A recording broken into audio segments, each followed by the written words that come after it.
Hi, my name is Johnny Grimmy-Helik. I am here talking about Mismeasuring Our Lives. The report by Joseph Stiglitz, Amartya Sen, and Jean-Paul Fitoussi, among other economists.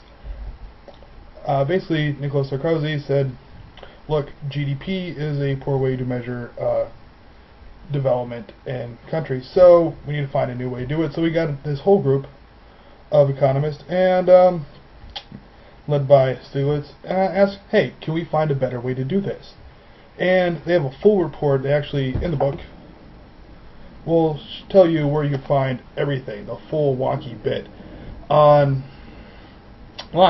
But this book is the user-friendly, easy version.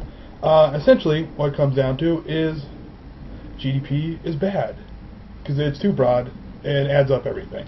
So the essential recommendations of the committee here is that basically what should happen, you're going to measure GDP, you need a whole basket of measurements. You put it in there, and it's much better that way. Because you can look at individual aspects of what makes up the economy. So for example, one thing they hit on is the idea that natural disasters actually help GDP. So it looks like there's higher economic development, say in New Orleans after Katrina, which naturally is not good. So you need to find a measurement that kicks against that instead of adds to it.